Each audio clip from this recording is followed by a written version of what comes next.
महाकाल और युग प्रत्यावर्तन प्रक्रिया डे 33। परम पूज्य गुरुदेव वंदे माता जी को हृदय में धारण करते हुए उनसे प्रार्थना कि इस स्वाध्याय के माध्यम से हम अपने जीवन के पथ को जान सके। कल हमने पढ़ा कि गुरुदेव समझा रहे थे, गुरुदेव अलग अलग तरीकों से आज की परिस्थितियों को समझा रहे हैं, बहुत सारे एग्जाम्पल्स दे रहे हैं।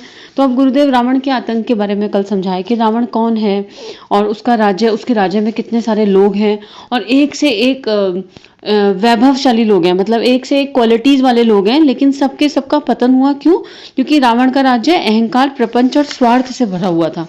तो गुरुदेव उसी राज्य को पूरा एक्सप्लेन किया और फिर उससे क्या क्या नुकसान होते हैं गुरुदेव ने बताया और बोले कि आज की परिस्थितियों में भी यही हो रहा है कि लोगों को जब पोजीशन मिल जाती है तो वो उसका सदुपयोग नहीं करते, उस पोजीशन पे आके क्या काम करना चाहिए वो नहीं करते हैं और स्वार्थ में उलझ के रह जाते हैं। आगे गुरुदेव लिख रहे हैं, बुद्धिवादी और समर्थ लोगों ने इसका विरोध करके अपने को झंझट में डालने की अपेक्षा साझेदारी का रास्ता अपना लिया। एक से बड़े एक मायावी मारीच और खरदूषण इस राज्य आतंक में सम्मिलित हो गए। प्राचीन काल में रावण राज एक शासन तंत्र में केंद्रीभूत था। आज उसने बौद्धिक विकृति का रूप धारण कर जनमानस को सम्मोहित और आतंकित किया। लोगों के सोचने और करने की दिशा उसी ओर बह रही है जिस ओर वह उद्धत अविवेक अपनी सफलता दर्प दिखाता हुआ बहने और चलने के लिए विवश कर देता है। देखिए गुरुदेव बोल रहे हैं कि सारा रूट कहाँ है? अविवेक, अज्ञान, अज्ञान फॉल्स ईगो, और जो मिथ्या है उसको सच मान रहे हैं और जो सच है उसको भूल गए और उसके चक्कर में क्या कर रहे हैं। अगर ये समझ में भी आ रहा है, मान लीजिए कुछ बुद्धिजीवी लोग हैं जिन्हें पता भी चल रहा है कि ये चीज ठीक नहीं है, हमें नहीं करना चाहिए, तो फिर वो सोचते हैं कौन इस झमेले में पड़ेगा, चलो छोड़ो। जैसे फॉर एग्जाम्पल हम कई बार ऐसा प्रैक्टिकल एग्जाम्पल में भी देखें तो हम रास्ते पे जा रहे हैं मान लीजिए और आप कहीं कुछ अन्याय होता हुआ देखें तो कई बार हम सोचते हैं यार फिर अब कौन पड़े, फिर पुलिस 10 सवाल पूछेगी, ऐसा होगा। मतलब किसी का एक्सीडेंट भी हो गया तो हम हॉस्पिटल में ले जाने से पहले भी 10 बार सोचते हैं। कारण उसके बहुत सारे होंगे, ये नहीं कह रहे कि हमारी वो तरीका गलत है या सोच गलत, लेकिन कहीं ना कहीं एक्सक्यूजेज मन में आ जाते हैं। लेकिन अगर उसी समय वो भावना का प्रभाव, वो करुणा, वो संवेदना बहुत हाई जोन पे चली जाए और हम उसे सुन ले तो हम ऐसे इग्नोर करके आगे नहीं बढ़ेंगे कि हम झंझट में पड़ जाएंगे और हम कुछ बीच का रास्ता, मतलब कुछ ना कुछ सोचेंगे, कुछ ना कुछ अपनी तरफ से एफर्ट्स डालेंगे। पर गुरुदेव बोल रहे हैं कि आजकल जो समर्थ हैं, जो कुछ कर सकते हैं, वो सोचते हैं कि क्या करना है, चलो अपनी तो निकल रही है ना, अपनी तो कट रही है, अपना काम तो बन ही रहा है ना, तो वो स्वार्थ वाला भाव आ गया। तो इसलिए गुरुदेव बोल रहे हैं कि क्वालिटीज होते हुए भी हमारा अविवेक जागृत हो गया है और हमारी बुद्धि विकृत हो गई है। और इस विकृत बुद्धि के अंदर वही 3 शत्रु हमारे बैठे हुए हैं, अहंकार, लोभ, मोह, और उनसे बाकी सब ईर्ष्या, राग, द्वेष, कंपटीशन, सब कुछ उनसे अपने आप आने लग जाता है। और इससे हम इतना ज्यादा सम्मोहित हो गए हैं और कुछ लोग भयग्रस्त हैं, कुछ सम्मोहित हैं जानबूझ के कर रहे हैं और कुछ आउट ऑफ फियर। और अगर हमने आवाज उठाई तो वो करेज ही नहीं है अंदर, और जहां डरना चाहिए वहां नहीं डरते हैं, लेकिन जहां नहीं डरना चाहिए वहां सब डरते हैं। केवल एक ही चीज से डरना चाहिए, अपने किए हुए गलत कर्मों से। ऐसा कोई भी कर्म जो ना करने योग्य है वो हम कर रहे हैं, तो हमें सोचना चाहिए कि भाई जिस परमात्मा को, परमात्मा मतलब वही अगेन जो अनदेखे अनजाने लेकिन श्रेष्ठ गुणों के समुच्चय को ऊपर जाके जो ये सृष्टि का संचालन कर रहा है, जब उसके सामने जाएंगे तो फिर वो तो हमारे अंदर बैठा ही है ना।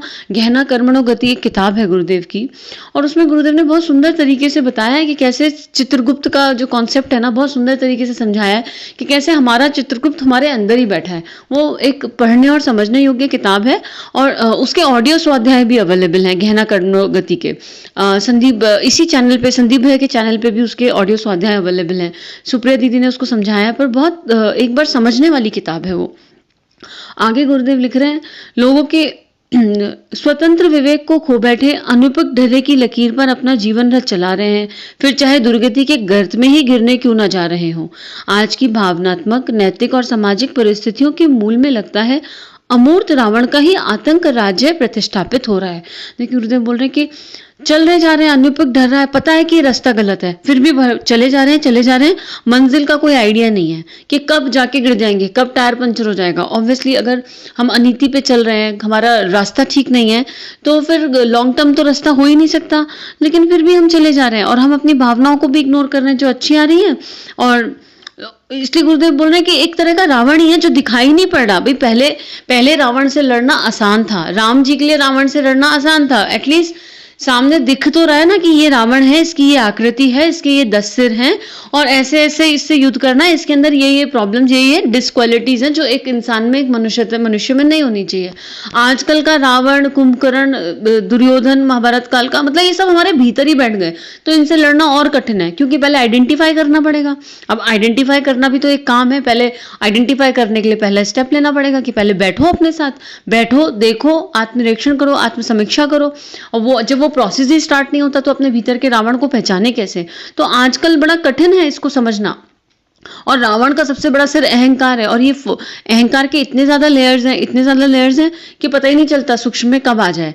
हालांकि जहां गुरु कृपा है वो आएगा तो वो आपको बता देंगे, जब आपका साधना उपासना का क्रम बराबर यथावत चलेगा तो लर्निंग्स हैं, आएगा धुलेगा धुलेगा आएगा, सारे भाव आएंगे। अगर भाव ही नहीं आए तो हम फिर इंसान कैसे, हम भगवान ही नहीं बन जाएंगे? तो ऐसा नहीं कि कोई भाव अछूता रह जाएगा, सब भाव आएंगे, गुरुदेव सारे भाव आपके, इष्ट सारे भाव आपके धो देंगे।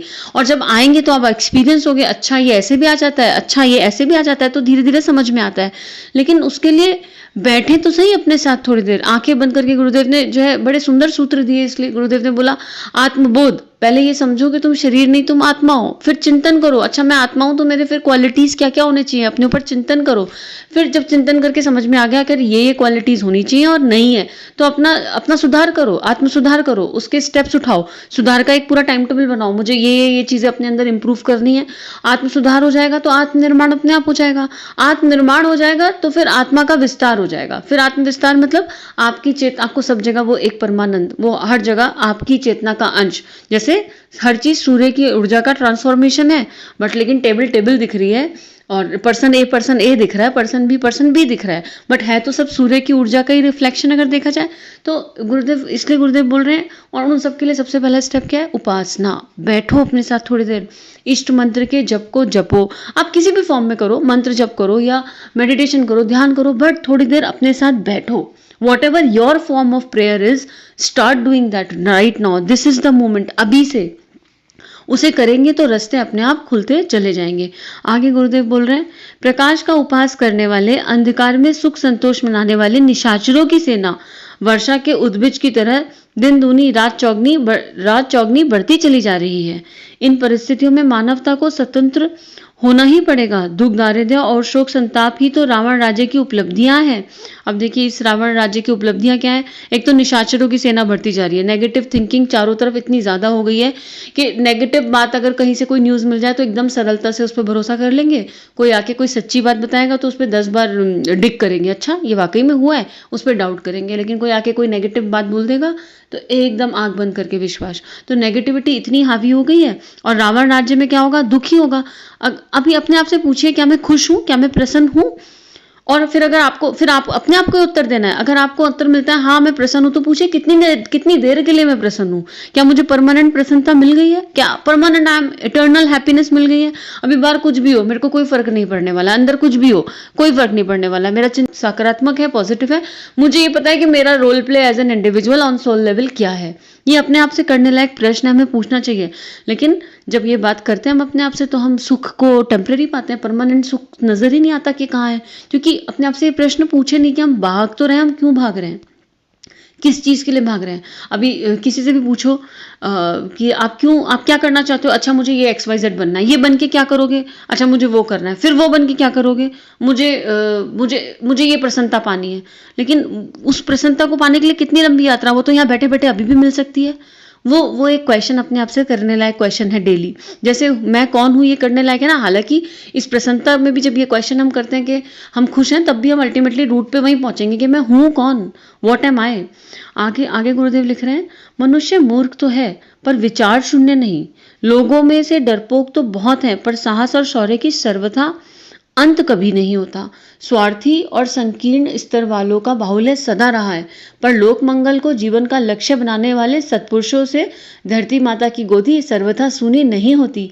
व्यक्ति और समाज की दुर्दशा से क्षुब्ध होने वाले उन व्यक्तियों को सुधारात्मक उन्मूलन करने के लिए ऐसी अंधेरी परिस्थितियों में ज्योति किरण की तरह कुछ आत्माएं जन्मती हैं और उस विपन्नता से जूझ पड़ती हैं। साधन स्वल्प होते हुए भी सदुष्य का समर्थन करने के कारण दैवी शक्ति का अनुग्रह प्राप्त करती और अनंत लोग साधनहीन विवेक को विजय और साधन संपन्न अविवेक को परास्त होता हुआ देखते हैं। देखिए गुरुदेव पॉजिटिव साइड भी दिखा रहे हैं पिक्चर की कि मूर्ख हैं बहुत सारे, लेकिन विचार शून्य नहीं है। डर भी है हमारे अंदर, बहुत सारा भय है, लेकिन ये धरती माता कभी भी श्रेष्ठ आत्माओं से जो है सुनी नहीं हो सकती। गुरुदेव बोल रहे हैं कि हर कुछ भी परिस्थितियां हो, ऐसी आत्माएं हमेशा धरती पे उपलब्ध हैं, हमेशा जन्म लेती हैं, जो जब इस तरह की परिस्थितियां देखती हैं तो फिर जो भी उनकी सामर्थ्य के अनुसार जूझ पड़ती है। जरूरी नहीं है कि जिस आत्मा ने कदम उठाया कि नहीं मुझे इस विकृति के खिलाफ लड़ना है, वो लाखों करोड़ तक पहुंच जाए। हो सकता है कि आप केवल एक ही का जीवन बदल पाओ, हो सकता है आप किसी एक का भी नहीं बदल पाओ, पर आपने उठ के एफर्ट लगाने की कोशिश तो करी।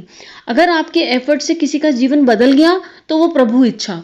लेकिन हम ये सोच के कर्म ही ना करें, हम डर के बैठे रहें कि हमसे होगा नहीं, क्या होगा, मतलब फल की इच्छा में हम अपना कर्तव्य भी ना करें, ये तो अनुचित है। तो गुरुदेव बोल रहा है ऐसी आत्माएं हैं जो कुछ नहीं सोचती, बस लग जाती हैं काम में और फिर जी जान से लग जाती हैं। और जब ऐसी आत्माएं जी जान से लग जाती हैं और आपका भाव परमार्थ का होता है तो आपको दैवीय अनुग्रह मिलने लगते हैं। भगवान कब आपके साथ आ जाते हैं, कब आप एक संकल्प मन में उदित होता है और वो संकल्प इतना बड़ा हो जाता है। अभी जैसे आज ही मैंने चिन्मय भैया का लेक्चर सुना, मैं इसको आज रिकॉर्ड करी थी और चिन्मय भैया का एक्सीलेंस पे लेक्चर था।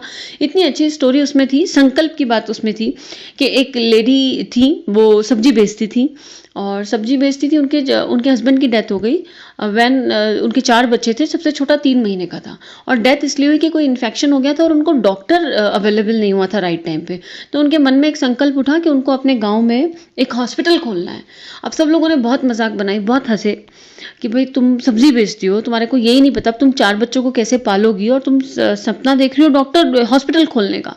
लेकिन उसका संकल्प था, उसके मन में तो वो संकल्प, भावना का प्रभाव, जैसे निष्कलंक अवतार किस तरह आएगा, इसी तरह हर एक के मन में आएगा ना। किसी के मन में कोई भाव आ जाएगा, किसी के मन में कोई भाव आ जाएगा। वही अवतार की सूचना है इस समय की, कोई चेहरा नहीं है निष्कलंक अवतार का, गुरुदेव अच्छे से समझा चुके हैं। तो वो संजोग देखिए, क्योंकि उनके मन का संकल्प था, उनका तीसरा बेटा डॉक्टर बन गया, उनकी बहुत अच्छी जॉब लग गई तीसरे बेटे की, वो जॉब वॉब सब छोड़ के गांव आ गया। तो सारे लोग हैरान हो गए, भाई ये क्यों गांव जा रहा है, क्या कारण है कि ये गांव जा रहा है। तो उसके पीछे पीछे उसके दोस्त वगैरह गए कि भाई इतना ब्रिलियंट स्टूडेंट है, इतनी अच्छी जॉब लगी, इतना बढ़िया डॉक्टर बन गया।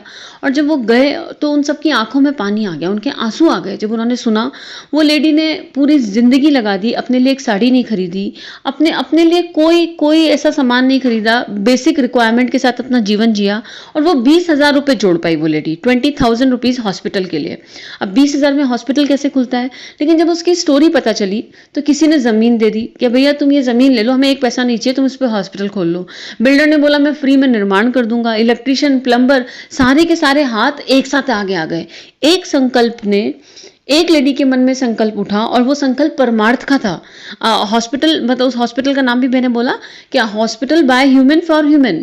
और उस संकल्प के प्रभा ने कितनों के अंदर वो प्रभा जागृत कर दिया संकल्प का, और एक साथ एक बड़ी सेना बनके खड़ी हो गई परमार्थियों की, और एक हॉस्पिटल बनके खड़ा हो गया। अब वो ये रियल स्टोरी है।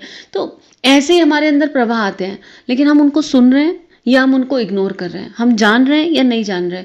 तो यही बात गुरुदेव इसमें समझा रहे हैं कि सबके अंदर वो विवेक जागृत है, बस आप भय मत करो और चलते चलो, और उपासना और साधना के मार्ग पे चलोगे तो अंदर से बहुत सारे शुभ संकल्प उदय होंगे। फल की इच्छा किए बिना अपना कर्म करो, पता नहीं वो सफल होगा नहीं होगा, मत सोचो आप कि उसका रिजल्ट क्या होगा, वो महाकाल देख लेंगे, वो गुरुदेव आपके इष्ट देख लेंगे जो आपसे करवा रहे हैं। आज ही कितने सारे ऐसे लोग हैं जो इतना काम करते हैं, अच्छा काम, उन्हें क्या पता होता है कि उनका रिजल्ट क्या आएगा, लेकिन वो करते चले जाते हैं। ठीक है, देखा जाएगा जो होगा, हमें तो हमारे भगवान ने कह दिया, हमारे इष्ट ने कह दिया, हमें वो काम करना है। तो आज के लिए इतना ही, आगे का कर लेते हैं। परम पूज्य गुरुदेव वंदना जी माता जी से प्रार्थना कि हम सभी के हृदय में देवीय चेतना का अनुग्रह, एक प्रवाह जागृत हो, और जिस चेतना के लिए उन्होंने जो सोचा है उसके जीवन में वही घटना घटित हो, और हम सब उस प्रवाह को महसूस कर पाएँ, जान पाएँ, समझ पाएँ। इसी भाव के साथ शांति की प्रार्थना। ओम शांति शांति शांति, सर्वारिष्ट सुशांतिर भवतु। हमारे YouTube चैनल को सब्सक्राइब करें और बेल आइकन को दबाकर ऑल पर क्लिक करें ताकि नोटिफिकेशंस आपको मिलती रहे।